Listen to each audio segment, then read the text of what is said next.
Hi students, welcome to learning house by Haseena DSC classes. ఈరోజు మనం గత డిఎస్సిలో జరిగిన తెలుగు పేపర్ అనేది డిస్కస్ చేసుకుందాం. ఫస్ట్ బిట్ వచ్చేసి బులుసు వెంకట రమణయ్య గారికి సంబంధించిన సరైన వాక్యాలు. వీరు చిన్నయ్య సూరి బాల వ్యాకరణానికి టీకా రాశారు. నా ఉత్తర దేశ యాత్ర అనే పేరుతో యాత్రా రచనలు చేశారు. 16 రాత్రులు అనేది వీరి కథా సంకలనం. బులుసు వెంకట రమణయ్య గారి కథా సంకలనం ఏంటి? 16 రాత్రులు అనేది వీరి కథా సంకలనం. రాత్రి అనే పదానికి పర్యాయ పదాలు ఏంటి అంటే నిశా, యామిని. రాత్రి అంటే నిశా, యామిని. ప్రకృతి వర్ణన ఇతివృత్తంగా గల పాఠాలు. మా ఊరి ఏరు కొండవాగు. ప్రకృతి వర్ణన ఇతివృత్తంగా గల పాఠాలు ఏంటి? మా ఊరి ఏరు కొండవాగు. గేయాలు కవులతో జతపరచండి అన్నాడు. తెలుగు తల్లి గేయం అనేది శ్రీరంగ శ్రీనివాసరావు రాశారు. గేయాలు కవులతో జతపరచండి. తెలుగు తల్లి శ్రీరంగ శ్రీనివాసరావు. ఏ దేశం ఏగినా రాయప్రోలు సుబ్బారావు గారు. గాంధీ మహాత్ముడు బసవరాజ అప్పారావు. జయగీతం బోయి భీమన్న. తెలుగు తల్లి శ్రీరంగ శ్రీనివాసరావు.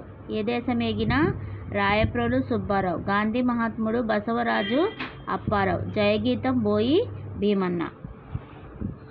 ఈ పంసారోవలు విస్తారమైన పద్మాలు కాంతి చేత మృదువైన రత్నాలు కంబళి వలె కనబడుచున్నది. ఈ వాక్యంలోని అలంకారం ఏంటి అంటే ఉపమానాలంకారం. ఈ పంసారోవరము విస్తారమైన పద్మాల కాంతి చేత మృదువైన రత్నాల కంబళి వలె కనబడుచున్నది. ఈ వాక్యంలోని అలంకారం ఏంటి? ఉపమానాలంకారం. కింది పద్యపాదాలకు సరైన క్రమంలో అమర్చండి. నిజము మీద భూమి నిలబడి ఉండును, సత్య హక్కు వలన జనత నడుచు, సత్యమొకటి పాప సంహరమును జెయ్యు, కాళికాంబ హంస కాళికాంబ. ఇది మనకి జంబ్లింగ్ చేసిస్తాడు. వాటిని మనం ఒక సరైన క్రమంలో అమర్చాలి. కుందనం అంటే ఏంటి? ఇక్కడ గురువు, లఘువు, గురువు. కుందనం సౌందర్యం. గురువు గురువు గురువు కిందకు వస్తుంది. కవచం లఘువు లఘువు గురువు. పాపౌఘం గురువు గురువు లఘువు. ఇది తప్పు అనమాట. మిగతా అన్నీ కూడా కరెక్ట్. క్రింది వానిలో సరైనది ఏంటి? సంభృతాతంత్యము అంటే సవర్ణ దీర్ఘ సంధి. సంభృతాతంత్యము అంటే సవర్ణ దీర్ఘ సంధి. జ్ఞానము కలగటం అనే అర్థంలో ఈ జాతీయాన్ని ఉపయోగిస్తారు. కనువిప్పు. జ్ఞానము కలగటం అంటే అర్థం ఏంటి? ఏ జాతీయాన్ని ఉపయోగిస్తారు? కనువిప్పు. విజయవాడలో ఆంధ్ర అంటుదోష నివారణ మహాసభ జరిపి అంటరానితనంపై పోరాటానికి పిలుపునిచ్చిన వారు ఉమర్ అలీషా.